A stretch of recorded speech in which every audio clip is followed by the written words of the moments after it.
hearing this? Anybody hear that? How can we possibly have the slightest idea what to expect? Well, we're back. Hold on to your butts. Welcome to the Jurassic Park Podcast. I'm your host, Brad Jost, and we're here to discuss all things Jurassic, including the movies, TV shows, music, toys, and more. In episode 426, Aaron Beyer returns to finally give us his thoughts on Jurassic World Rebirth. It took him a long time, but he finally got around to seeing the movie. I was wondering when it was going to happen, and the day has come. So we are talking about this movie, and I'm gonna let you wait and see. I'm not gonna give you any insight into whether he liked it or not. Or all right, maybe I will give you a little bit of a spoiler, but you've heard him talk about the movie before, so you can maybe guess as far as his thoughts, and what they would be. But I tend to think of this movie in a certain way. He tends to think of it in a certain way. So I'm going to try my best to steer this ship and not make it overly negative in a lot of ways, because I really don't want to talk about the movie in that way. But just wanted to give you a heads up. If that's not your thing, if you don't want to hear us dive into a lot of critiques about the movie, then maybe skip this one. But if you want to hear us hear us talk about this movie in an honest way with honest opinions, then continue listening. But I am excited for the conversation because it's been a long time coming, and we had not really talked about the movie at all before this. So this is the first time that you get to hear that conversation. Along with myself, we get to hear it all together.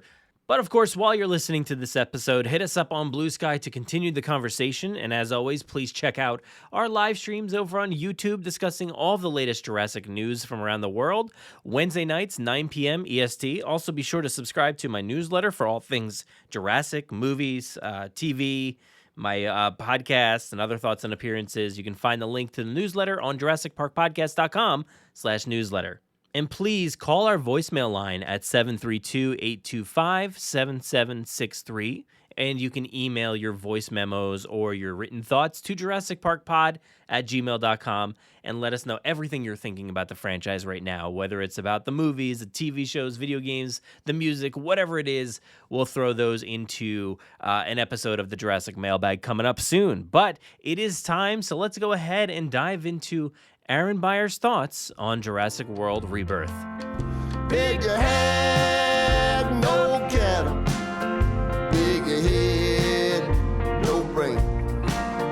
Big snake, no rattle. I forever remain. Big head. Whatever, I'll pay it off over Paychecks. Dude, I was getting like 2 every pay period for like a solid and I was just like, dude, I can't, I financially can't handle this. No. So I had to start returning. Like they were showing, and like I was missing the emails. So they were just showing up at my door. Oh my gosh. It's one thing every once in a while with Ashley to be like, yeah, a figure came and whatever. But they were showing up at a rate that you would get Amazon packages for $10. Yeah. And so when I saw that, so then what happened was the ones I did catch were still on payment plan. So I went through, I made sure everything was on payment plan. I had to return Ahsoka. She's not really in the direction of my collection anyway. And I really wanted my One Piece figure came in. And black suited Spider-Man. And I was like, well, I'm not getting rid of those. So yeah. I've got more ties with black suited Spider-Man, and I thought One Piece, I know you didn't watch it, but I thought One Piece is the coolest thing I think I've seen. I even bought the first 2 books the other day. I keep hearing I thought it was so cool. Well, we're not here to talk about One Piece or Sideshow or Hot Toys or any of that stuff, even though I want to pull it into the frame, but I don't want to spoil your reveal when you do see it. But it's so good. Yeah, I need to check it. Golly, I would feel really terrible if somehow it wasn't, but I think I could still get one if. Okay. I don't think they sold out. What we're here to talk about for real though is it's a follow-up conversation technically from probably a few months ago. I don't know when it was, but Trailer reaction. Was it the trailer reaction? Oh no, was that what it was? Well, I mean, you've been generous enough to keep me kind of like talking about other things other than Rebirth, because I vehemently like hated that trailer. And so like I've kind of been doing like the Mattel thing, which even I realized the other day, I was like, man, I haven't talked to Brad in a while. And then I looked and I completely missed the new Hammond collection releases. Oh, yeah. Which is like, I mean, it's fine. They're never hard to get once they come out. Like they're always easy, it seems like. But yeah, I was kind of bummed. I missed there's only one in that batch that I want, which is not the Triceratops. What's the Ceratopsian? The Sinoceratops or Pachyrhinosaurus, one of those, whatever it was. I forget what it was. It was one of those. It was the Sinoceratops. And the other is, it just seems like Hammond Collection is just becoming like the new pay more money for rando dinosaurs that aren't in movies. Yeah, I mean, some of them look nice. Some look like just like, fine. And there's a few dinosaurs that I'm like, I don't ever need these ever. So I just bypassed those few episodes there. There was one episode that we could have done. The first one we skipped, I think, was like the little people figures. And I was like, we don't need to do an episode on that. And then the next one was that other one. But I think I was like, I was sick. I've been like kind of under the weather for the past like 3 weeks. I can't get rid of this cough and like a little bit of congestion. It will not go away. So that's why I skipped the last episode, which was like a few Thursdays ago, one or two of them. And so yeah, that now we're getting our chance to finally catch up again. And also because we've been delaying it because there was a movie that you didn't get a chance to see at all. And like we were saying, the last conversation that we had about this movie, we should clarify. Well. There were plenty of opportunities. People wanted me to go see this with them. And I was like, no, this gets one viewing when I pay the $30 or whatever it is for the 4K. And that's what it's getting out of me. Okay. So yeah, I bought the 4K. And it took a little bit. My diligence. We got here though. You've got the 4K. You've done that. You've seen the movie. We had a heated discussion about this, and you were just like so opposed to the movie. You just did not like seemingly any of the choices that they were making. And where I fall with the movie was like, I didn't really understand a lot of the choices they were making while watching the trailers and things like that as well. I felt like the marketing was confusing, and I'm like, I don't really know what we're going to be getting. I'm still kind of confused. And I think once I saw the movie, I was just as confused. Nothing really changed for me. I was still like, I wasn't in like hating it as much as you were, but I was still very like, what are we doing here? What's going on? And I think by the time I saw the movie, I was still in that frame of mind. And I saw it the first time and I was like a little disappointed. Second time I saw it, I actually liked it a lot more the second time I saw it because I got the chance to take my son. I got the chance to go see Gareth Edwards and Frank Marshall talk about it in New York City. So that was cool. And then the third time I saw it, which was it was a Dolby screening. So I was like, all right, finally get to go see it in Dolby. I brought my son again and my nephew, and our seats were next to some teenagers that wouldn't stop talking. So it wasn't a great experience. But in the weeks that followed that, I was like, oh, dude, it's gnawing on me. This movie is really grinding my gears on a lot of different issues. And I think, since the digital version has come out, a friend of mine, Phil, shout out Phil, had the digital copy that I was able to like view for a little bit. And I went through all of the special features, which I did an episode about that. So if you want to know anything about the special features, there's a whole episode on that. I've watched them. Watched the special features. Good. Yes. Okay. I went through the whole thing. I wasn't sure if you would have done that. Spoilers. I'm never putting this disc in my player again. I'll never watch this movie again. Okay, we'll get there. But I think watching all the special features helped me appreciate some aspects of it, but I still found other aspects still a bit frustrating. So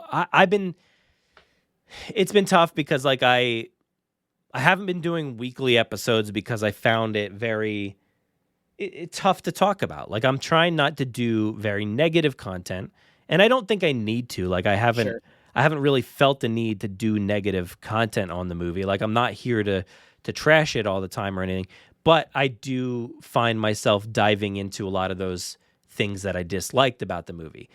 So unfortunately, that's just the case. I really have a hard time talking about the movie without talking about the things that really bug me about it. To me, there's a lot of really great aspects of this movie. I really love like a lot of it. As a movie, I'm pretty cool with it. I think overall, like it's just as a Jurassic movie, I find a lot of issues there. So that's where I struggle with a lot of those connections. We'll dive into whatever they may be, and I've talked about them plenty. But but I do want to hear your thoughts. So you've seen all the bonus features, you've seen the movie itself, and lay it out. Like, what's your setup? Like, I know you've talked plenty about it before, but like, what was your experience hitting play on your television at home and all that stuff? Dude, because I didn't really want to be spoiled on it, like I haven't been listening to the podcast. Mm-hmm. And you and I have not talked about this. What you just said like sums up how I feel about this. The reason I'm not going to watch this is not because it's a bad movie. In fact, it structurally is an okay movie. It's not a Jurassic Park movie, and it's not a Jurassic World movie. It's a monster movie for a franchise that must have needed like a movie made due to contractual obligations via Mattel or via like the Crichton estate. Like, it doesn't honor Jurassic Park and it doesn't honor Jurassic World like at all. And I sat down. My wife was like, to our earlier conversation, I don't know if you recorded it or not, but it shows up at the door. My wife is like, "What is that?" I'm like, "Saturday night, baby, like, Jurassic World Rebirth." And we sit down, and she's like, she goes, "This is gonna be bad." I'm like, "Yeah, this is gonna be not great. I have a feeling." But I said, I can't go forever without seeing it. Like, I mean, Clearly I was being a little bit of a character and a little hyperbolic when the trailer came out. But like, this was I hate being a gatekeeper. I guess if you're like my nephews who are like less than 10 or, you know, maybe they're 11 or whatever, but for like Jurassic fans that have been with you for 30 years, this is like borderline offensive. It was like they didn't even bother to watch the first Jurassic World. Like, InGen is still a thing in 2008. Like, BS. In Spielberg's own movie, InGen declares bankruptcy in 97. And yet, InGen, not Ms. Ronnie, InGen has a super secret lab at the equator. Well, Masrani did reboot InGen, so that was still a thing in the 2015 movie. But it wasn't. It was more. It was more of like a global. It was more of like a global company. Okay, you know? So no, that clears up. That clears up one thing, because I was just like, "What's the timeline?" Okay, so great, you're right. At the end of the movie in Jurassic World, InGen rolls up onto the beach and takes care of this thing. Okay, fine. I still don't like it. I still don't like the idea that like we were sold on this idea that the Indominus was like the first like hybrid. And I'm sorry, like I don't know the difference between a hybrid and a mutant, but like to me they're the same thing. Like it was super clear that this D-Rex was an amalgamation of T-Rex, Titanosaurus, and I guess T-Rex and Titanosaurus. Like, remember when I said during the trailer reaction, I was like, this has Jurassic Park 3. I was like, remember I said this looks like Jurassic Park 3 to me, which is we have our 3 hero dinosaurs, and we're going to set up set pieces around those dinosaurs, and then everything else that makes everything else that you love about a friendly animal, we're going to brush to the wayside. We're going to barely show them. We're going to have no moments with them whatsoever. And I got to be honest with you, at least in Jurassic Park 3, you get this like redeeming, like, this island is beautiful. It's just that we shouldn't be here interfering. There's no redemption in this movie. This movie is mean from start to finish. And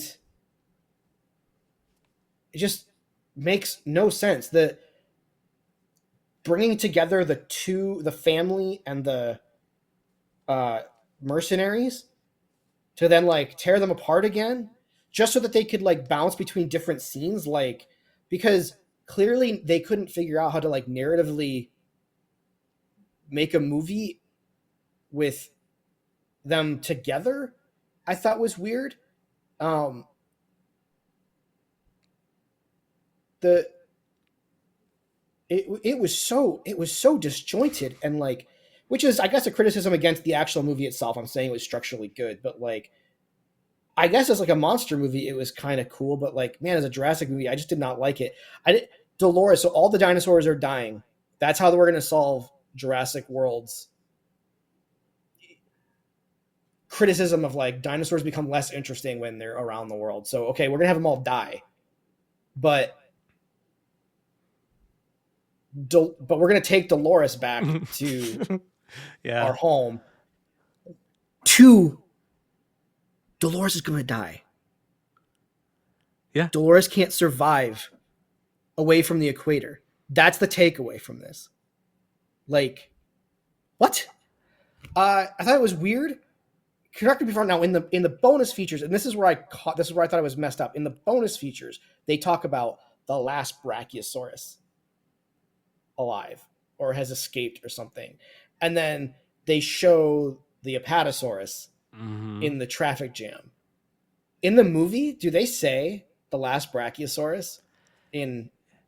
So the movie, yes, is very confusing in that regard. It makes no sense. Now, I think what we've summarized here is that it's one of those, like, when you turn on like local news or something and the person has no clue. Like, I'm sure you've seen it, but we can't justify it. We can't justify it that way. I know. That's just bad writing. It pains me. It does feel like bad writing. That's how it feels.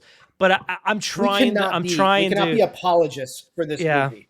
I know, but there's that video of like a news anchor woman who's like, I don't know, just like Batman says, with great power comes great responsibility. You know who said that? Superman's uncle. And it's like, what? Like, that's not the quote. Who's your favorite Marvel Comics hero?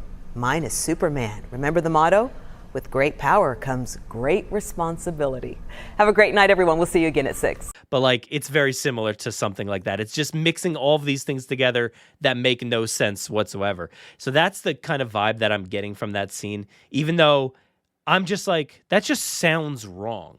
It doesn't sound like a flub. It doesn't sound like a guy who doesn't know what he's talking about. It just sounds wrong when you're saying Bronto Billy is the name of the dinosaur. Bronto Billy, the Brachiosaurus.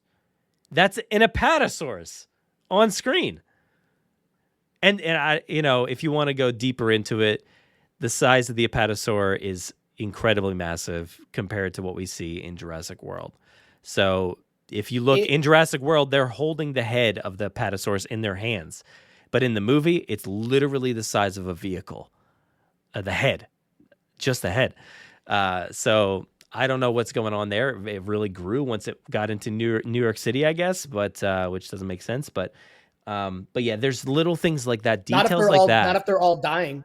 Yeah. Not if they're all dying. If they're all dying, this thing would look like malnourished. And exactly. Yeah. But that's the problem with this movie. It wouldn't be growing. It's got all of these minor details that are like really just making you like scratch your head and just say like, what is the issue here? Is it a script issue? Is it let's just throw this funny line in there that a character would get wrong? Or is it characters not paying attention? Or is it the writers not paying attention? Is there a clash between... Because this is how I view it, to be honest. I view it as a clash I think it's a clash between creative parties. Yeah. It sounds like he wants to write a Jurassic Park novel or movie, that ties to Jurassic Park and those origins, the original park, It ties to that. But then the studio is like, no, we can't do that. We're going to tie it to Jurassic World. But they keep those elements there, and therefore it just ends up feeling clashed and wrong because there's so much conversation of the original park. But they mean Jurassic World when they say that, but that's not how I feel. It shouldn't be ever the original park. The original park is Jurassic Park, and I know the park never opened. I know. But, like, that's the original park. Like, there's no way around it. So, to me, it's like issues like that, you know? I honestly, it was super unclear what they necessarily meant. I mean, I guess you have to look at it from a different perspective. That didn't bother me from the sense that, like, I know that there's basically, like, an argument about what the original park was, right? And what got me was, like, okay, fine. So, you clarified something for me. InGen was a thing in 2008. But they're still flying the 1992 helicopter. They didn't like upgrade to a Mizrahi global helicopter. And it's like that episode of South Park where it's like member berries. It's like, hey, remember the blue and silver Jurassic Park helicopter? Do you remember that? You should like this movie because you remember that helicopter. And the whole time I'm just like, dude, go like, this movie should not like. It's a monster movie, which Jurassic Park was never a monster movie. I don't think even the Jurassic World movies are monster movies. I mean, there's elements of a monstrous animal, but this straight up was like, "Hey, bring on Gareth Edwards. We're gonna actually borrow a lot of names and designs that kind of look like they would belong in a Gareth Edwards Godzilla movie. People like that movie, right? Remember when you liked that movie by Gareth Edwards? That was a monster movie, and I do. I mean, do you remember like yeah, you liked Scarlett Johansson, right? Like, yeah, you remember her? Like, she was good. You enjoyed her, and remember when the Mosasaurus just was in a tank and did like one trick? I mean, we could maybe up the ante a little bit, but like, remember, like, that's all it really does is jump. That's its thing. It just jumps. Dude, this movie was.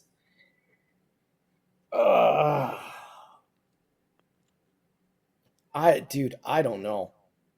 Like, I knew going in, I was like, I'm not gonna have a good time with this, but it just felt like borderline offensive. Like, this writer couldn't even be bothered to like, hey, thanks for the $3 billion that you all spent on Jurassic World, $3 billion plus. Like, screw you. That's what it felt like, and I don't think that's right for any franchise to do that. I don't care how poorly a movie was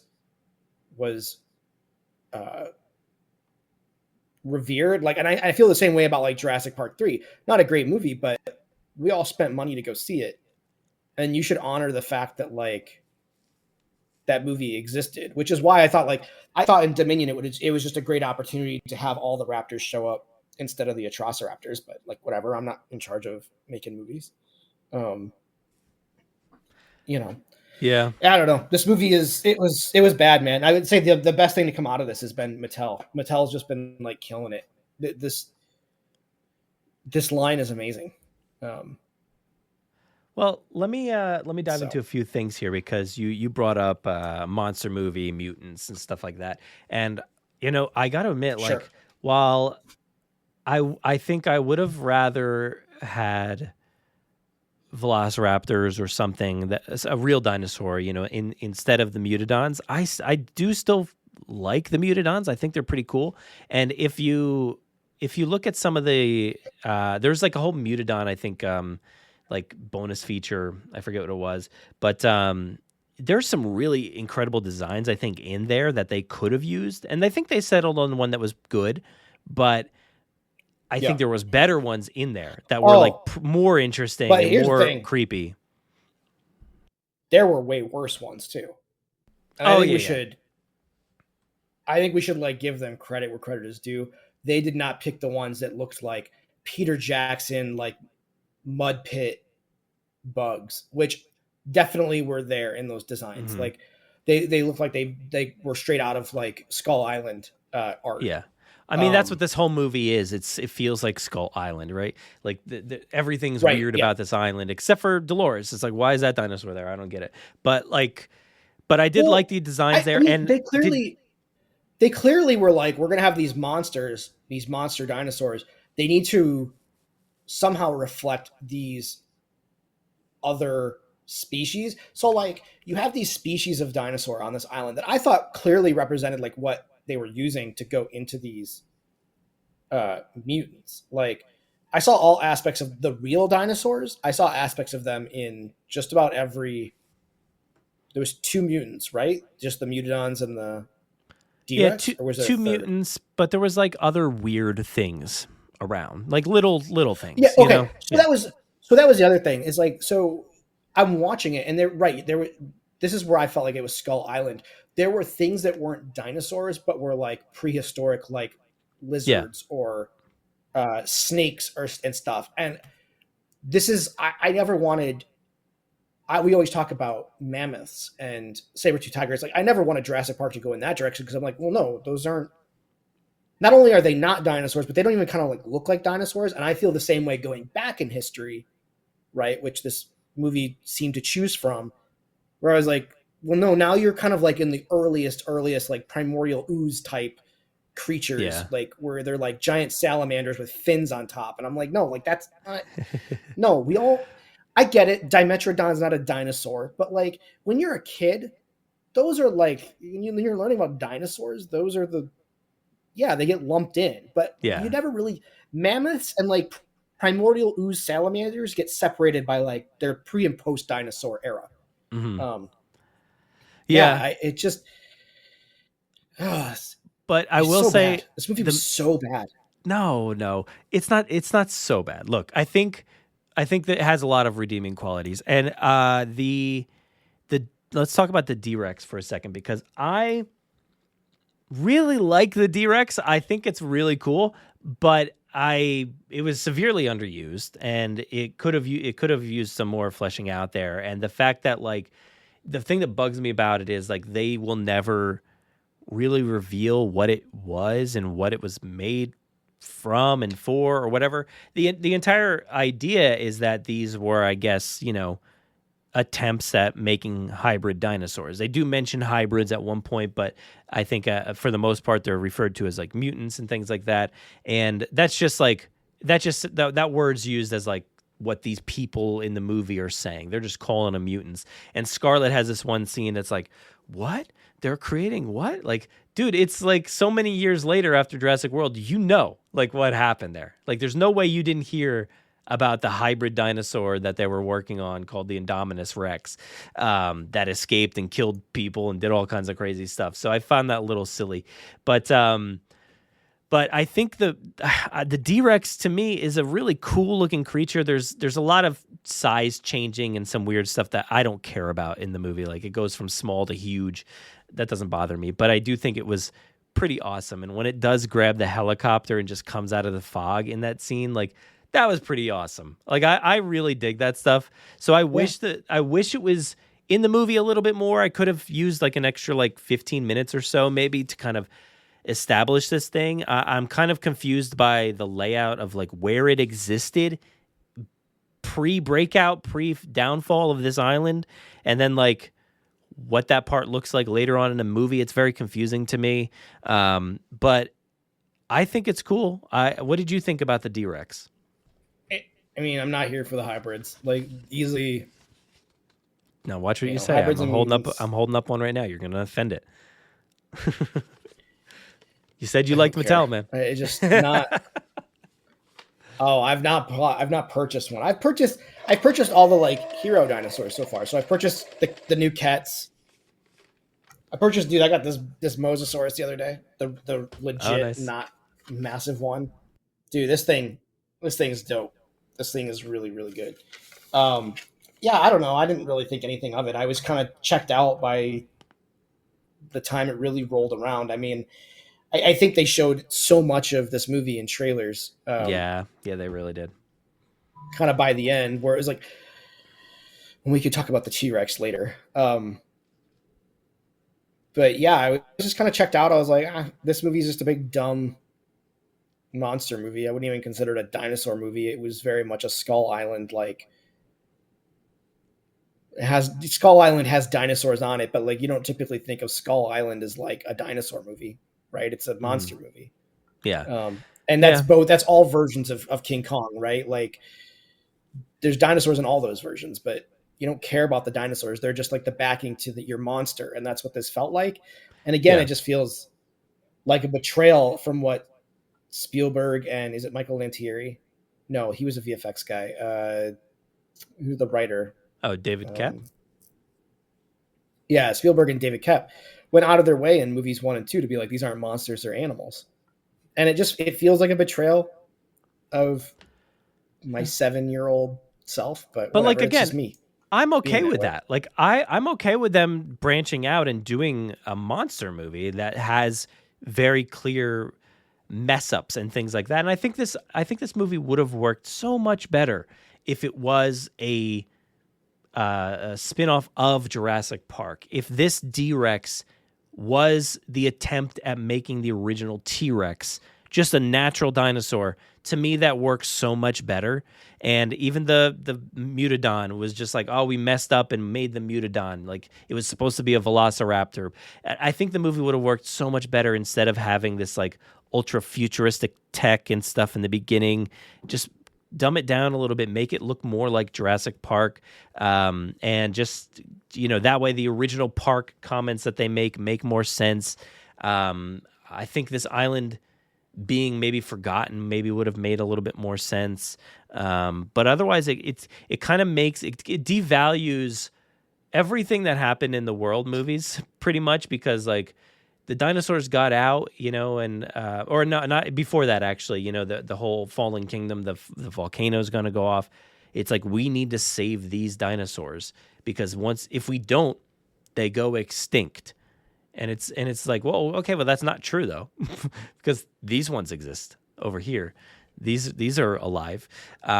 So, and I imagine there's much more on this island that we're not seeing. Maybe in the future, who knows? But I feel like there would have been a lot more value if they had just adjusted the timeline a little bit, made it a movie set before Jurassic World or even anything like that. It would have, like Gareth Edwards made a point so many times to say that I wanted this to feel like a movie that was in the vault and somebody found it and recovered it, and you didn't know that there was a leftover movie from the 90s. I don't think he really captured that Doesn't vibe. feel like a 90s. Yeah. No. There are elements of like long conversational pieces that like almost don't work when you first watch it, but I think the more you see it, they do work a lot better. So that kind of has a little bit of the 90s feel. But if you watch Alien Earth, that feels like a movie that was lost in the backlot somewhere that they pulled off the shelf from the 80s. Like that feels like, whoa, this looks like the film grain. It looks old. It looks like, so that feels like more like what he was describing. If they made it look more like that, I think he would have been pretty good. So that's interesting that you say that, because like I did watch the bonus features, and my biggest disappointment in the bonus features was the set decoration and the set designer. The set designer had like a featurette, and it's interesting. I've never heard that quote that Gareth wanted it to feel like it was from the 90s. What made Jurassic Park special was how kind of basic the technology was in Jurassic Park. And like they could have made a movie in the 90s where the tech looked futuristic, but they chose not to. They chose to keep it super grounded because they wanted it to like feel like it was real technology of the time. You go into 2008 in the new InGen Masrani factory, and it's like, not only is it like everything's massive, like you have this internal pen for the D-Rex that's like this giant bunker, but also like people took time to like design it. Whereas like I feel like Jurassic Park was like, there's no design, concrete and electric fences. That's what we're gonna like. That's the tech that we have to us. Whereas like this Masrani one was like, hey, we're gonna hire a designer to like sculpt these bars in a specific way, and it's gonna have I don't know. It just felt like that. It just felt too futuristic for. And I'm not saying it was not. I'm not saying this tech was impossible or this designing was impossible in 2008. What I'm saying is like this is where they spent their money, was designing this facility like to make it look cool. Whereas like if you're in that like utilitarian, man, like keep it basic. Put all your money into the hybrids, right? And then when you get to the borders of the island, that's where they just have like the basic Jurassic Park fence. And the only reason to have that is to have that shot where they're like, hey, remember when electric fences were up against a jungle? That was cool, right? You liked that. That was neat. Well, here you go. Here you go. Eat it. You know, like that's, it's what I felt like. Yeah, I know that like around the beginning, people were like very upset about a Snickers wrapper, which like whatever, you got to pay for a movie somehow. Like, I would almost even argue that that's part of why like there's not been Star Wars movies, because I would think without being able to do any sort of product placement, they're very, very expensive to make. Yeah. You know, yeah. I almost foresee a future. And honestly, like I wouldn't even hate this to make movies without product placement. I'm almost wondering if they are going to have to run. I mean, they kind of do this already, but like, I almost wonder if they're going to have to force feed you like 5 commercials in front of the movie. Like they are. So like you sit through but I feel like those are like local commercials, like local people pay the theaters for those. I'm almost wondering if it's going to be like the Universal banner comes up, you see the Universal Amblin Entertainment, and then it cuts to Snickers. Well, AMC did just start rolling out so they have the pre-roll, like, which is before the trailers. There's like usually some commercials, local stuff. Then there's the trailers. Yeah.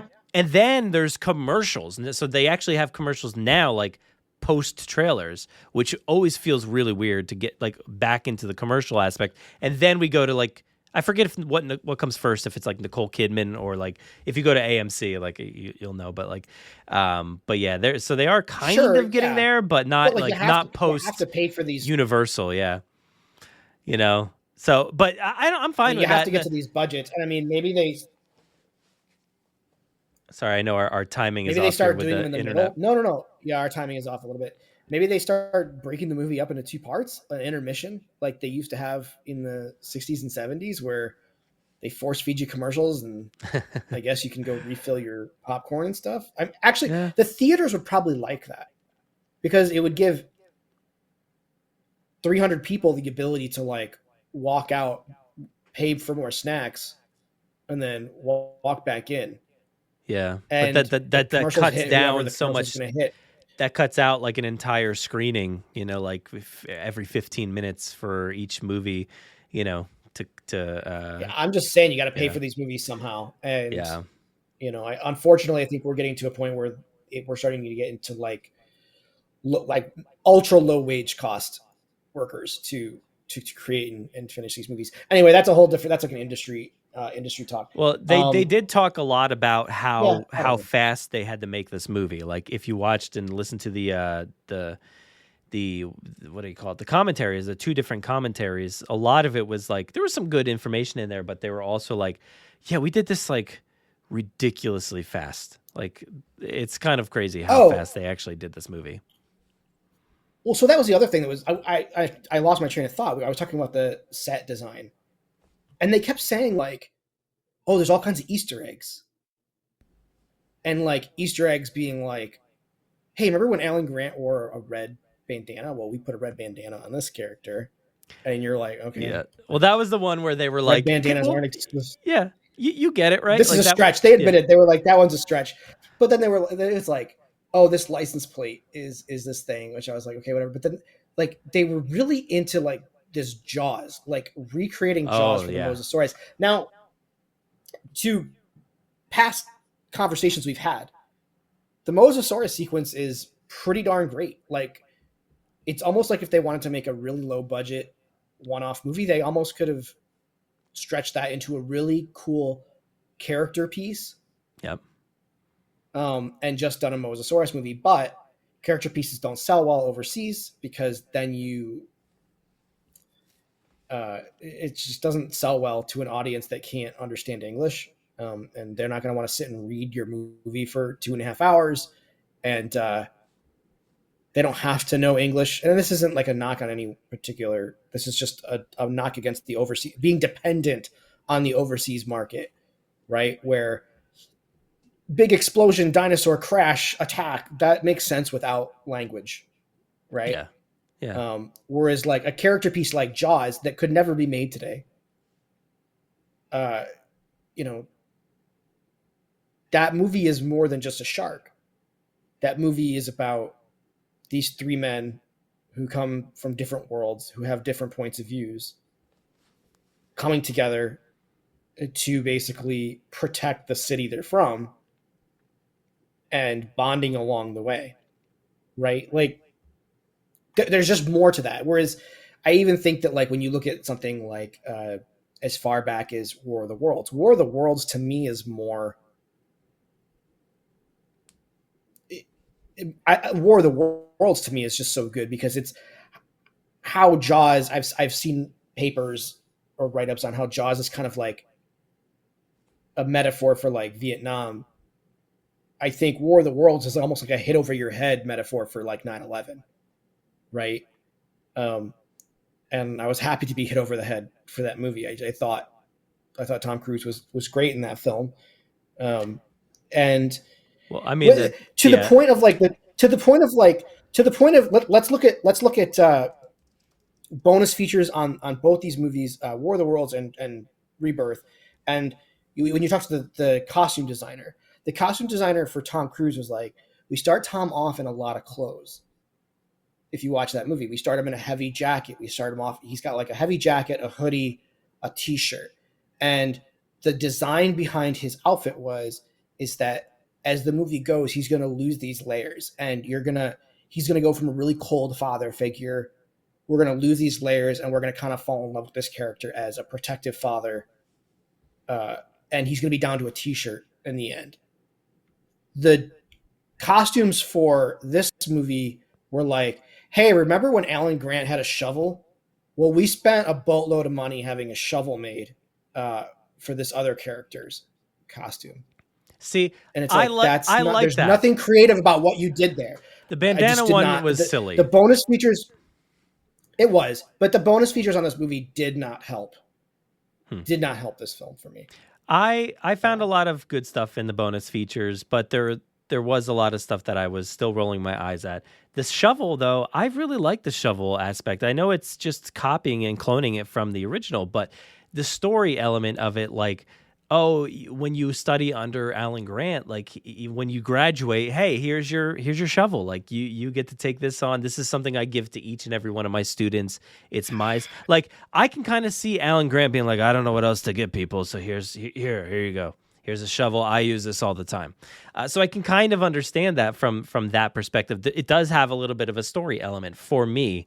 So I really like that. And that's a piece that I didn't even notice at all until I watched the special features. So I had no clue it was even in the movie. I just feel like that story is such bull because, like, if you're a paleontologist, I don't think they like provide equipment for you. It seems to be like a very donation based like profession. And so I would expect that you have your own shovel and your own brush maybe to come to the table with. I don't know. Or else like what good are you? To me think is about it. Like if I'm head paleontologist, you don't have equipment? Well, no, like we can't hire you. You don't have equipment.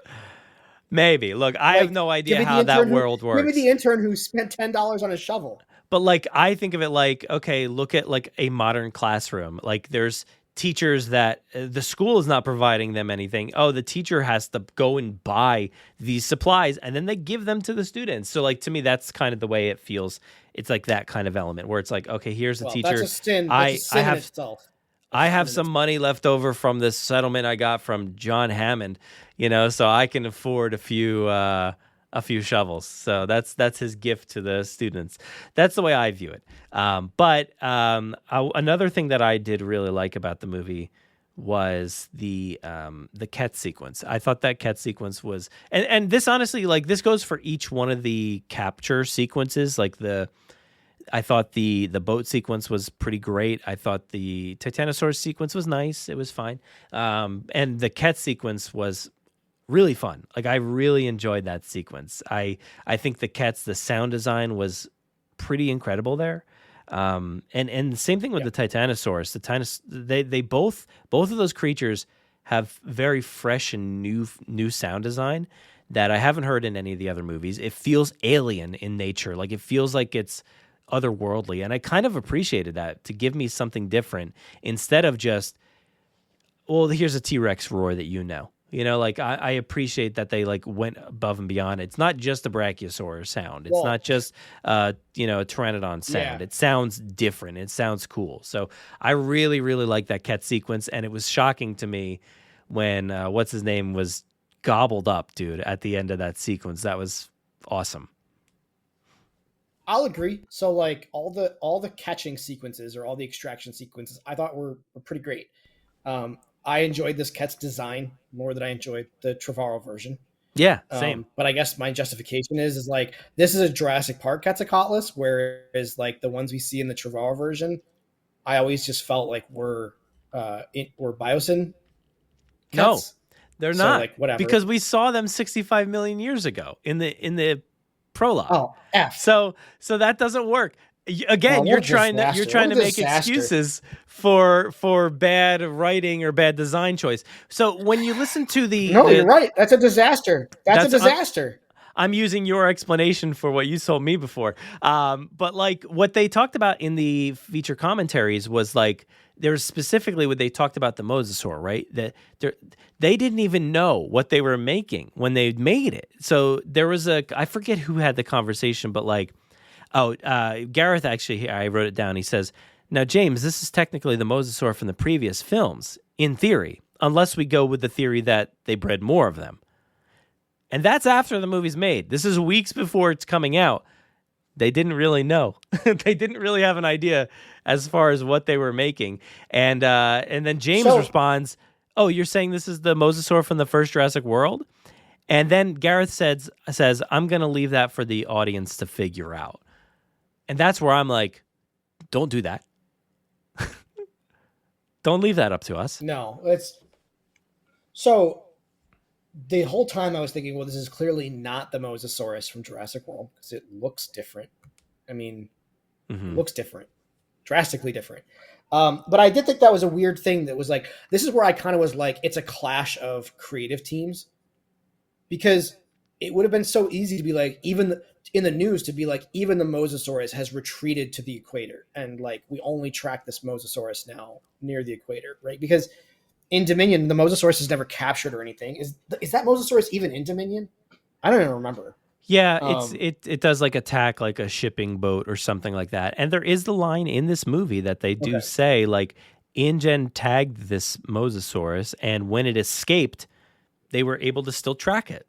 So they mentioned the escape of this Mosasaur, which in my mind means Fallen Kingdom. It escaped from captivity.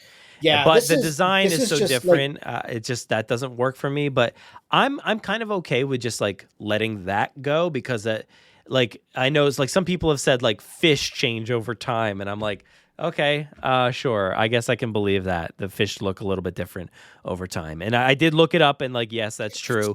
And I guess if you're in the water 100% of your time, maybe, the water will change the way you look. And I'm like, okay, I can buy that, sure. But that's not what they intended. But I guess I can buy that, I don't want to do too many like hoop jumping, and I that's appreciate all you calling this is me out though. on That's it. all this is.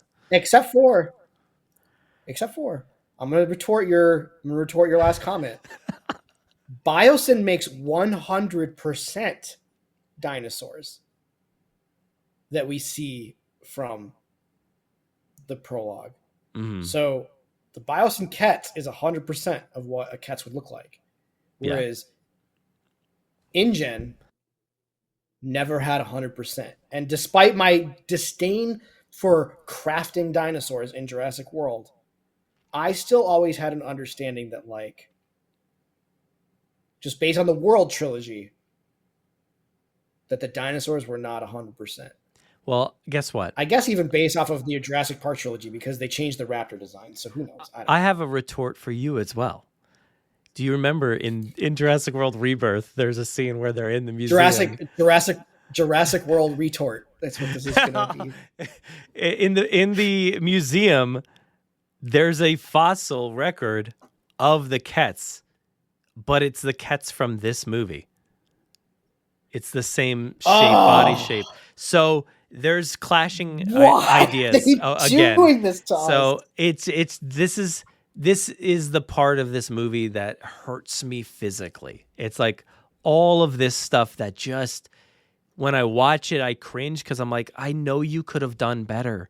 Like, I know you could have done better. And I just feel like if they had not tried to produce this so quickly and had not, I don't know, like I have not heard about studio interference or anything like that, but like it seems clear that there was, I think there was ultimate studio interference because remember, if we remember correctly, Gareth Edwards was not hired because of a creative vision. Gareth Edwards was hired because he was willing to play ball and basically do what he was told. Yeah. And I think, I'm kind of thinking along the lines that like the biggest choice he got to make was maybe in the designs of the Mutodons, because we yet to see a toy of those and they did not leak prior to the movie, other than I think like Universal's own like marketing materials for trailers and stuff. So it almost feels like the rig for that animal was decided on. Like, hey, this has to be a bipedal thing. It's got to be kind of raptor like. But I think they solidified the design probably. The Mutodons were finalized just before Christmas, before the film's release. So, 7 months or whatever, 6 months before, they were finalized before the film's release. I don't know what a turnaround on a toy is, but that's crazy to me that they didn't make any marketing material for that. Well, thing. that's also and then decided to spoil it on their own. That's what Gareth had said is like literally day one of him showing up, Mattel's like, hey, we need to see some of your designs. And they're like, well, we don't have any. So they had to go and like make the designs. But yeah, I mean, as far as like the movie's creation, like, yes, it was a studio creation before he came in there. But the main conversation around this movie is like David Koepp sat down with Steven Spielberg and ironed out what this movie is. So a lot of the movie was already figured out before he got there. And that's where I just struggle with it because I do have faith in David Koepp. And I think like he did write some good stuff and some I do like these characters. I didn't really love them the first time around. The first time around, I thought these conversations were meaningless. I didn't really care for them. They could have cut some of this stuff out. But the more I've seen the movie, the more I like these characters. I still think even there was a scene in the or a comment in the commentary that Gareth was like, I'm not sure if we left at the mute. What am I trying to say? The mint, like chewing too long or not, because the movie hasn't come out yet. They didn't have any reactions, and I'm like, yeah, you made it a little too long. Like, so there's things in there that It was the only like.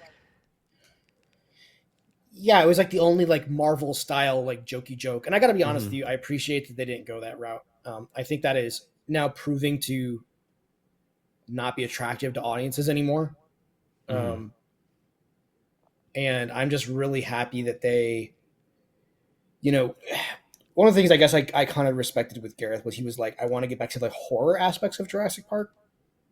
I don't know if they nailed it per se, because I feel like everything that was meant to be scary was kind of a rehash of something that was already done, like the gas station sequence with the Mutodons, which I thought it was funny in the commentary.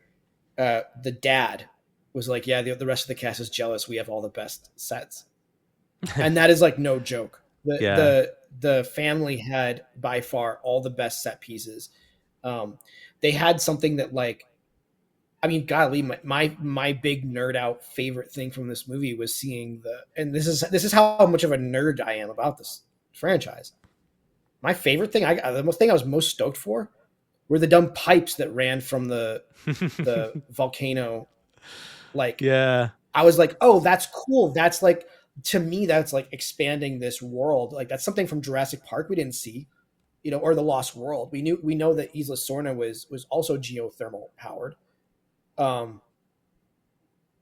And we never saw the pipes. Now, on the other hand, they totally mess up in Jurassic World Dominion. Why was Nublar not geothermal powered? It was volcanic. Like, and it's just a plot device. Like, well, we want to do a volcano movie. Okay, well then set it on the island that's got the geothermal power. I don't know, whatever. We're nitpicking movies from 15 years ago or whatever. But like, I don't remember. Was there? I forget if there was like some connection in Camp Cretaceous. There might have been some geothermal stuff there. I forget. But yeah, But why would the power go out? Why would the power go out if you have geothermal? Yeah. Like, that's the thing with Jurassic Park is like, if you're geothermal powered, I don't want to say it's 100%, but like, you're not worried about an electrical storm. I guess. Yeah, I have no idea. But so there's those sequences I really like. The characters I've grown to appreciate them. So let's talk about the T-Rex scene. You mentioned it. We'll get to it. So yeah, the T-Rex scene I think is pretty great. I really, really enjoyed that scene. Again, we did see 95% of that scene. And I think the commentary stuff really reveals like how interesting it must have been to really shoot that sequence, because there was like 2 or 3 separate locations for this one sequence, which is kind of crazy. So it was very cool to just kind of see how they created this from scratch, and how they used like an Olympic like rapids section in London, but also like a water tank in Malta, but also some other stuff. I don't know. There's a lot of different sequences. So I thought it was pretty cool how it came together. And I think T-Rex looked really cool, sounded pretty cool. And I found it to be like a nice and scary enough, tense enough sequence. And it captured that, in shorter spurts, that kind of tension that like the T-Rex kind of trying to break into the Explorer.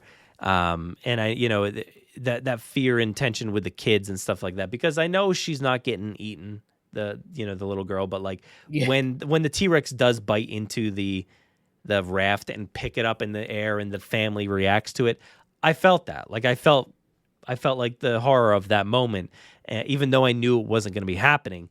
But I appreciated it. I felt they kind of captured that same kind of feeling from like the T-Rex breakout in a way.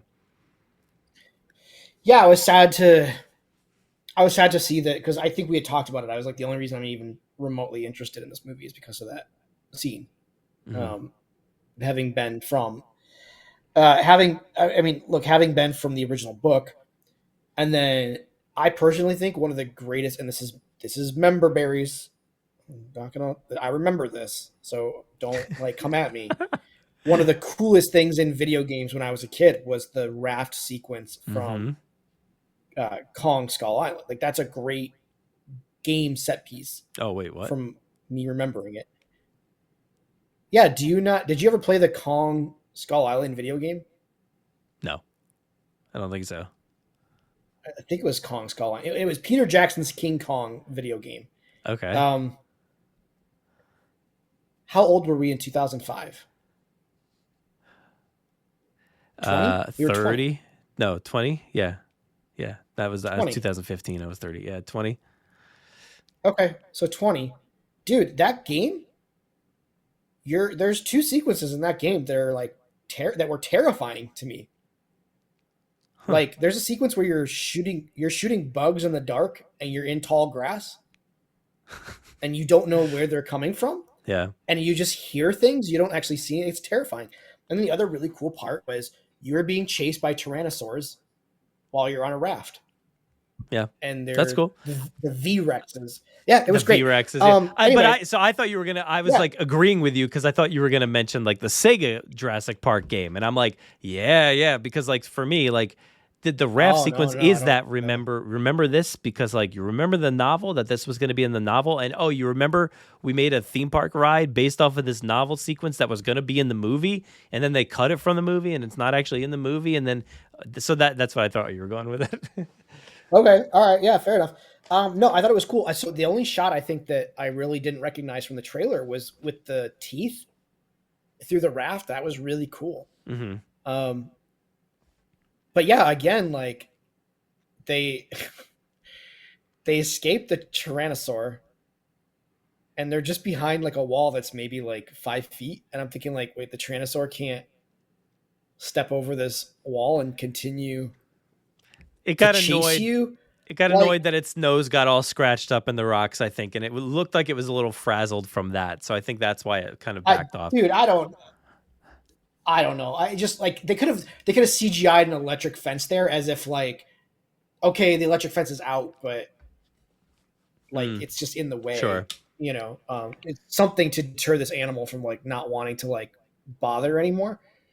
It's a frustrating movie, I think, for me, but I do find those moments to appreciate. And you know what, my son like really loved it. Like he thought it was awesome. He kept saying like it's his favorite movie of the year so far.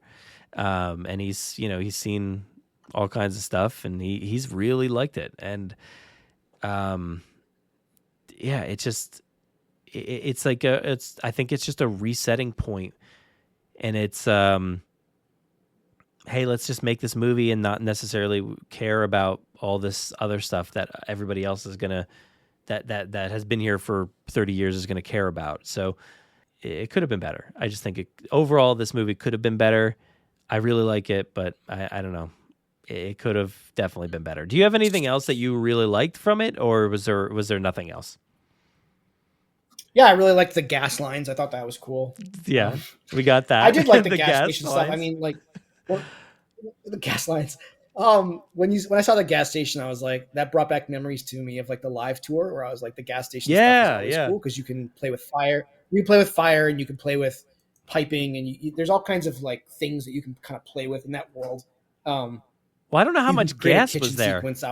Because I think there were electric vehicles, so I don't know if it was like only an electric station or was there gas involved. I'm not too sure, but they were electric cars. It looked like there was gas involved. Yeah, but the station itself. So I like the scene as it is, but I think if you watch the extended sequence, whatever the extended Mutadon sequence was, it actually, I feel like it made that whole sequence even better. Like there's a whole sequence where like Scarlett goes up to like a telephone, like a phone booth, tries to make a phone call, and the Mutadon flies in unbeknownst to her. She's just like still on the phone, and then she slowly realizes, like hangs it up and like goes and hides behind the phone booth. And it's like this very like stalkery sequence with the Mutadon, like just kind of walking around. We get to see people end up in their positions a little bit better. And I really like that sequence. I think it added so much more tension to it. And then when you see the final cut, it's just like, it's much faster. And it's just like, boom, we're already in the state, like inside the convenience store, and everything's moving at a much more rapid pace. So it kind of cuts out a lot by not having that in there. But it was only like a 2-minute sequence. But I feel like the value of adding that in was pretty great. The Raptors, on the other hand, were like non-existent even in the deleted scene. There was like nothing to speak of really there, which is pretty disappointing. How'd you feel about no Raptors really being a part of this movie? I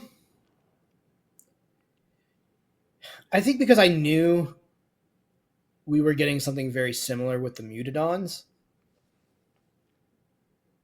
it like didn't surprise me.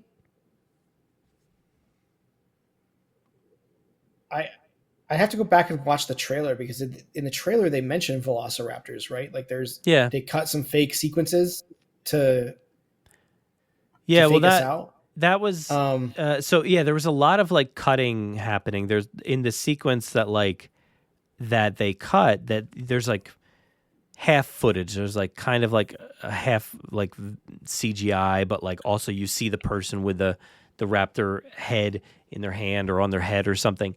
And like the one kid says like, "Don't tell me those are raptors," and then like Jonathan Bailey says they're raptors or whatever. And that was what was in the trailer, and we never got that because that scene got cut. So literally the only scene we have is that blurry background shot of this raptor. This is like, because they talk about it in the behind the scenes stuff. They're like, we created this beautiful raptor with scales from JP3 raptors and other stuff from other raptors, and it was like really cool to hear him talk about, but you don't see it at all. And even in the cut scene, like it's not rendered completely, so you still don't really get a good look at it, which is disappointing. But I mean, it didn't bother. Like again, I'm already like kind of on this like downward slope of like, you know, I just kind of don't like. I'm already like, well, already like the best thing is the T-Rex, and raptors were never Jurassic Dominion. Were the raptors like a big blue was a big thing, and Jurassic World Fallen Kingdom, were the raptors a big thing? No, it was blue. So like the last great raptor sequence we have is the raptors in the woods. Raptors are tough because I feel like no matter what you do, you're always going to just be retreading territory. Not that we haven't been there for a few movies, but like we are just retreading territory on so many of these things. Which I don't know. I guess my other like, I don't know, man. It's really hard. Like I didn't sit there going like this absolutely like sucks. My main thing was just like I just don't know if this movie needs to be a Jurassic movie. Because I did enjoy all the capture sequences. Like I thought they were fun. It's hard to start these movies with full casts, having never seen any of them in the trailer as like important people. Mm-hmm. So like when the movie starts and it's like Scarlett Johansson, Mahershala Ali, and a couple of the white guys, like every other person that you didn't see in a trailer, you're like, oh, fodder. Like, okay, like you're going to die, you're going to die, you're going to die, you're going to die. And they revealed some of those deaths like in the trailer. It was like, you know, or in the footage and stuff that they showed. So yeah, it was pretty obvious. Oh, did they? Yeah. I'm fine with that. I actually like those characters too. I think that in the minimal time that they actually got, they like fleshed out those characters pretty well. Like there's some good sequences of like the two people on the boat, like that are part of their crew, like cooking together and just being like friendly together. And I really like there's a lot of scenes like that like felt kind of 90s-esque, where it's like we're showing like just these characters getting along. There's like shots of just like the sun and the boat just riding along, and it was like, man, this is nice. Like it feels good. There's a good shot of like Mahershala Ali like on the side of the boat just like drinking a coffee or something, and I'm like, I love that, because that's something a lot of movies don't take time just to kind of sit with somebody just sitting there. You know, I like that stuff. So I think we got good value out of these characters. You know. Do you think that was a creative decision, or do you think that was, hey, the template here is Jaws? Do a short version of Jaws. It was do a short version of Jaws. Like, so I see that. Yeah. Like, I get that. Like, it's very clearly Jaws. I mean, he even says like, well, this is my charter. Well, this is my boat. You know, like, so that's literally, I think, the same thing that's said in that movie, like in Jaws. So like, they're copying it one for one, and those Easter eggs, like I appreciated them. I thought they were fun, and it was like kind of wild that there were so many. There was like, actually honestly, there's no reason not to actually mention Jaws by name. Like it would have been,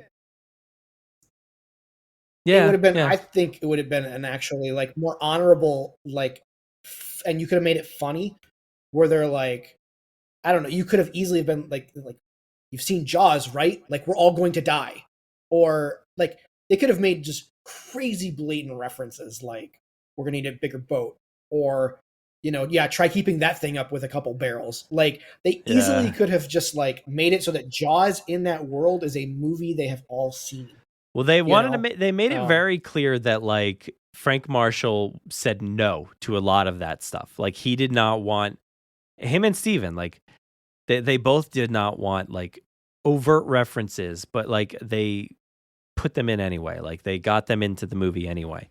So that's the least of what they could have gotten approved, I think, is what we saw in the movie. You know, there could have been more, I gotta ask you a question because I found this interesting. How did you feel about the end of Rebirth? How did I feel about the end of Rebirth? I was fine with it. They talk a lot about like how this movie like leaves it wide open for the universe, and I'm like, not really. It doesn't really. But I was fine with it. I love that like Mahershala was like able to get back on board and be part of the crew and didn't die off. I don't know how it happened, but like I don't care. It doesn't really matter to me. But I was fine with that because I think they throughout the entire movie they foreshadowed that he was dying. Like every 2 seconds they're like telling us this guy's gonna die later. And when he didn't, I was like, oh, okay, cool, that's fine. I'm good with that. Like he didn't need to die. That was fine. And I like the guy. Like I felt a lot of sympathy for him. So I was happy when he didn't die. It didn't make any sense, but like I was happy he didn't die. And then because I like the conversation that they had. Like, you know, there was actually a lot of good script stuff in this movie. I think like talk about like humans destroying themselves and stuff like that. But there was also like the nice conversation between like Zora and Henry about like what do we do with this science, this data, you know, what are we going to do with it? And it's like, we're going to give it back to the people. Like I appreciated that. I thought that was like a nice touching ending. It kind of felt very Jurassic in its like, you know, moments of people just staring at each other as we're on this escape vessel, you know, so it felt very Jurassic to me. I liked it. I realized I felt in the moment that it was very anticlimactic. And I was like, why do I feel this way? Because the D-Rex there's no battle. There's nothing cool. The D-Rex just disappears into nothingness. And I was like, what makes me feel like this was a letdown? Part of it is the Trevorrow stuff always ended in a battle. Yeah. Right? Yeah. Always. Yeah. And I thought, well, is that Trevorrow's fault? But no.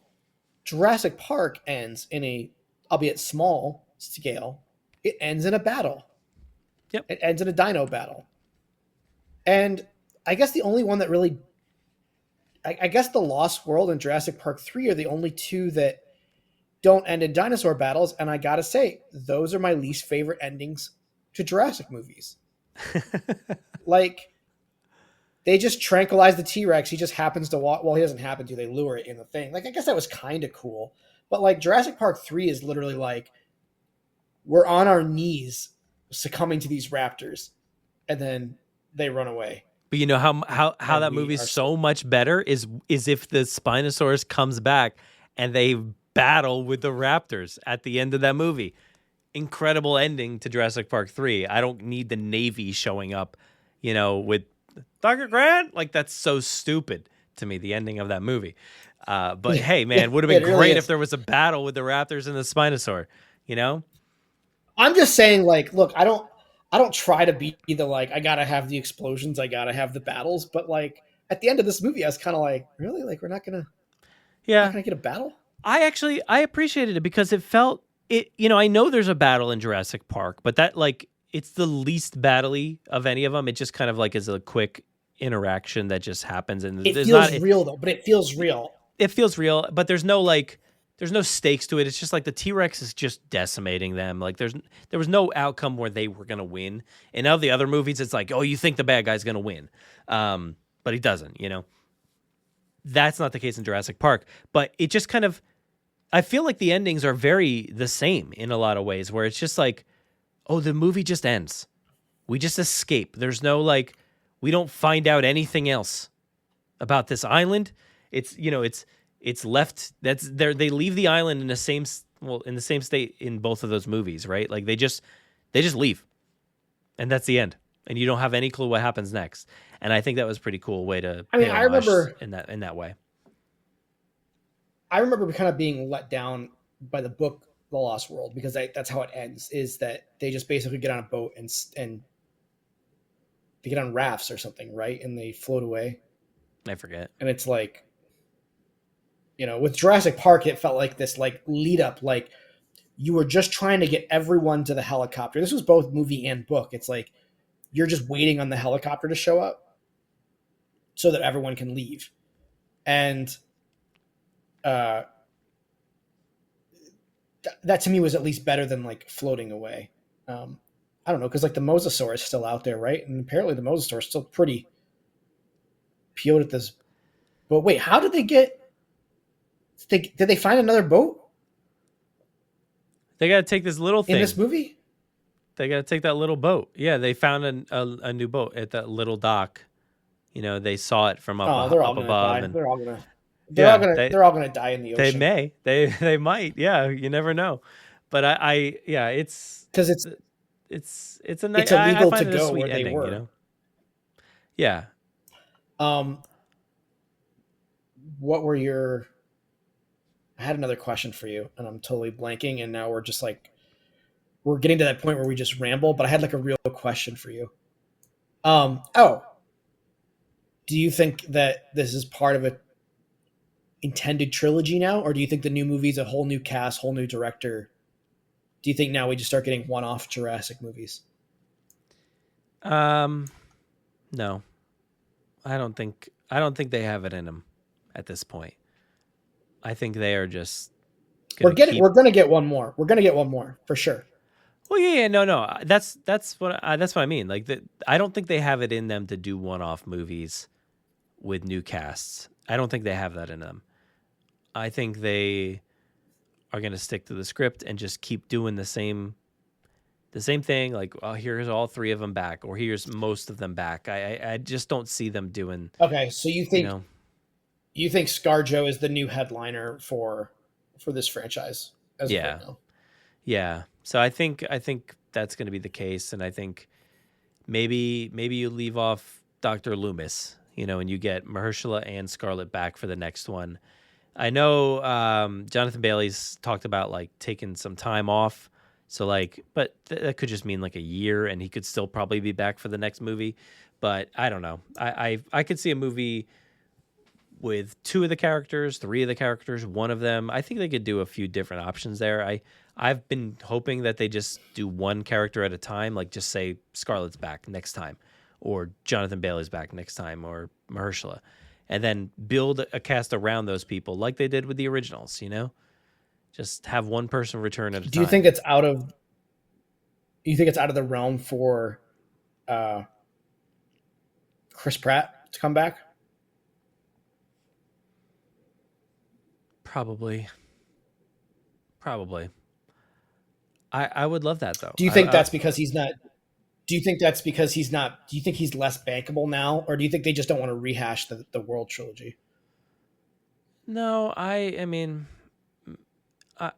I don't think they care about that. I think he's still gonna bring in money. I mean, they just talked about him being in the next Mario movie and stuff like that. So it's like he's still coming out there. He just promoted the next Garfield too. Who cares about that? But like, the people are still banking on him to be there. Star-Lord will return. They've said somewhere. So, who knows where. But I don't think that's the problem. I don't know. I don't really know. I think I would love it, though, if they wanted to bring back DeWanda Wise. Please bring her back in. And I think that would be such a logical way to move forward, is connecting these two, franchises in a way and make them more cohesive. And, this is our final season of Chaos Theory, season 4. And, they're very much set in the Dominion timeline. So we're literally leading season 4 of Chaos Theory into Biosyn Valley. Like that's where it's headed right now. So it's literally, we just did all the Malta stuff in season 3. Now season 4 is going into Biosyn Valley, and it's going to tie directly into the movie. So that's the final season though. So I'm hoping that they, and you don't care about this, but like I'm hoping they create a third series where they can resolve some of this stuff that I have issues with. Maybe there's a line in the new series that's like, oh, this Mosasaurus, it's changed. And I'll be like, yeah, all right, cool, I'm down. I get it now. Or or somebody says like, "Oh, the original park," and they're like, "Don't you mean this?" And they'd be like, "Yeah, well, sometimes I just refer to it as original park," and I'm like, "Yeah, okay, I get it now." Like, I don't know. Or the Jurassic World had a marketing campaign that called it the original park, so that's why we're all calling it that.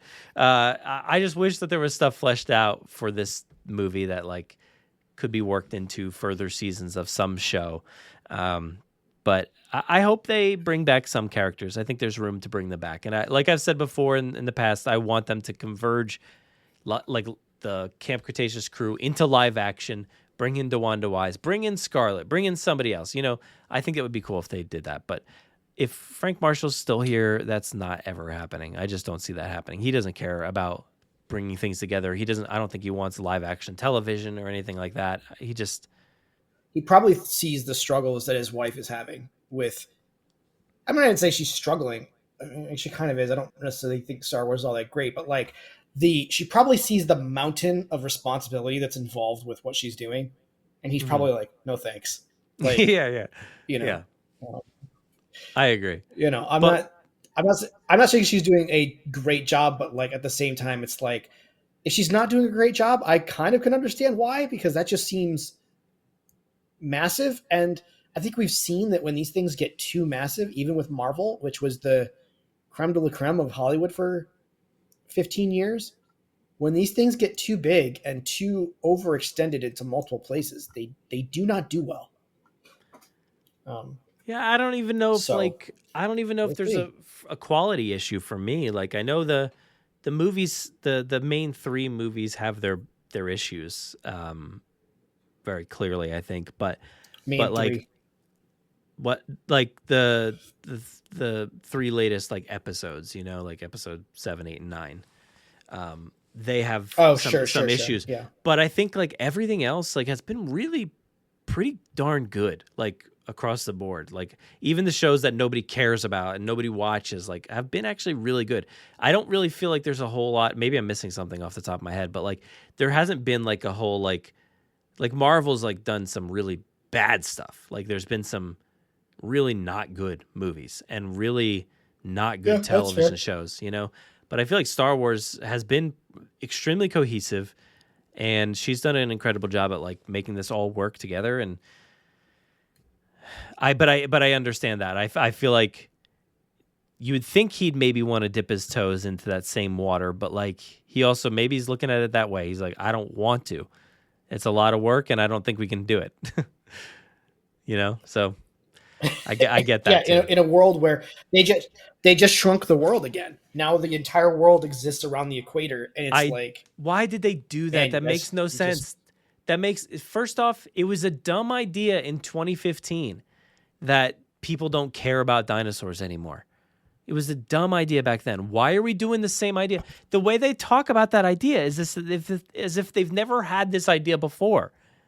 And I hate that. Dude, they talk about people don't care about dinosaurs anymore as if these movies are making $300 million at the box office. These movies are this one still made $800 million. Now, granted, if you look at the series of world movies, they drop by about $200 to $300 million every time. But if you plan your budgets accordingly, they said this movie made a ton of money because they planned their budget accordingly. They didn't spend a ton of time on, sure, time is money. And if you're saying it was rushed, it was probably a script they've had bits and pieces together. And they're like, hey, we just need to take these set pieces. We need to create a cohesive story. We got to sell some toys. So come up with like 4 new dinosaurs and a monster.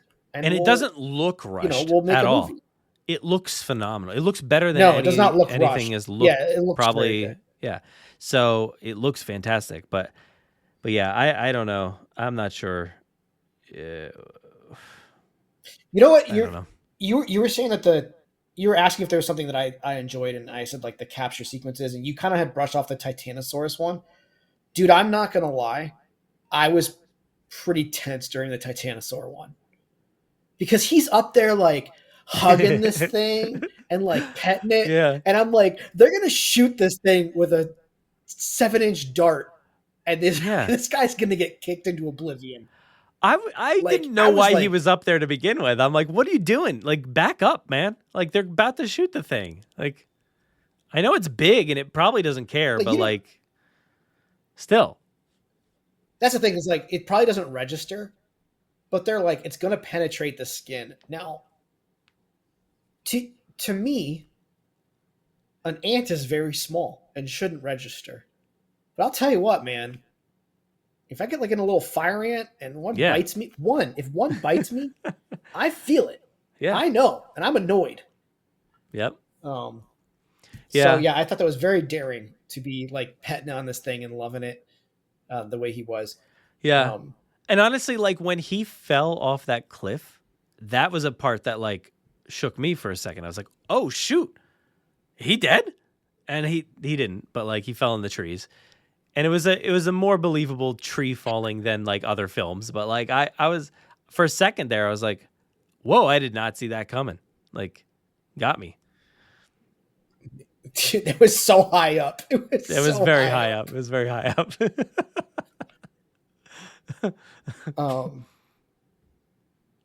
Yeah, I don't know. I'm again just not a great Jurassic Park movie, a fine monster movie, and It's maybe we should do a watch through. Maybe I'll watch it one more time with you. Yeah. That's that. Maybe we live can do or that. something. I think it's a good alternate universe Jurassic Park movie, Jurassic World movie, whatever. I think it's a good, there's universe A and then universe B. This is B. It doesn't fully work with A, but I still enjoy it, even though it's frustrating. I don't know how to move forward, but that's where I'm at. You I said think to we're me good. I don't that have anything else to say. you'll never put it in the DVD again. I mean, I you mean, just told me you gotta want to think about rewatch man. it. So. Dominion. I have put in my Dominion 4K disc one time. So is that a? I'm trying to think. Is that because I didn't like the extended version? I don't know. I mean, I've never put in my Lost World 4K disc. It's still in its wrapper. Yeah. So and I like that movie phenomenally much better than these other ones. Man, I don't know. If I was 7 years old, I'd probably be all over this thing. Like, I have to admit, I think this comes down to age and caring too much for too long about the first two movies. Mm-hmm. Yep. Too old for this. I'll man. watch it with you. Let's do it. Let's plan it. I'll watch it with you. All right. Life will not be contained. Life breaks free, it expands to new territories and crashes through barriers painfully, maybe even dangerously, but, well, there it is. There it is. I'm simply saying that life finds a way. That'll do it for another episode of the Jurassic Park Podcast. We appreciate each and every one of you for listening and sharing in our critiques, I guess, of Jurassic World Rebirth. And, I've said it a bunch of times, and I really do try to keep the show mostly on the positive train. But sometimes it kind of derails a little bit, and we talk about a lot of the critiques, and certainly when Aaron's involved, at least in this new age of the fandom and the podcast and everything, it's kind of going down that route a little bit. So it's been tough to kind of figure out how to approach it, and I think I try to do my best, my best ability there to keep us on the right path. And I think it turned out all right. Hopefully you guys enjoyed it. We were thought-provoking in some kind of way, or not. Maybe it was just complete garbage. Maybe you didn't even listen. That's totally possible as well. But I appreciate you all nonetheless. And thank you to Aaron for joining me and giving his honest thoughts on everything related to this movie, and for watching not only the movie, but all the bonus features and everything, for really like diving into it. So it was like a full thought out conversation, and not just like, I don't like the movie. At least there was well thought out reasonings for why. So thanks, Aaron. Appreciate that. And thank you as always to our podcast host, Podomatic, for giving us a place to upload the show each and every week. Everybody out there, please just know that you matter. Stay safe, be kind, fight for representation, change, and equality in the Jurassic franchise, but more importantly, outside of it. in the real world. It is especially needed these days. Let's be sure to make this world a better place. I'm going to go ahead and hand things off to myself for the outro. Take it away. Saddle up, let's get this movable feast underway. Continue the conversation with us on Threads and Instagram. Watch our content on TikTok and YouTube. Find us on the web at JurassicParkPodcast.com. You'll find today's episode show notes, articles, contributor bios, and so much more. You can listen to us on Spotify, Apple Podcasts, our website, and wherever else podcasts are found. So please be sure to follow along and share with your friends, family, and fellow Jurassic fans. If you haven't already, please give us a 5-star review on Apple Podcasts and Spotify. We will read your Apple reviews at the end of most episodes, so be sure to spare no expense. Don't miss our Wednesday night live streams, toy hunts, reviews, in-depth bonus content, gameplay, event and theme park coverage on our YouTube channel. If you want to get a hold of us or participate in the Jurassic Mailbag, you can fill out the contact form on our website or send emails and MP3s to JurassicParkPod@gmail.com. Feel free to call our voicemail line at any time to leave us a message or just to say hi. That number is 732-825-7763. Thank you so much for listening, and as always, enjoy.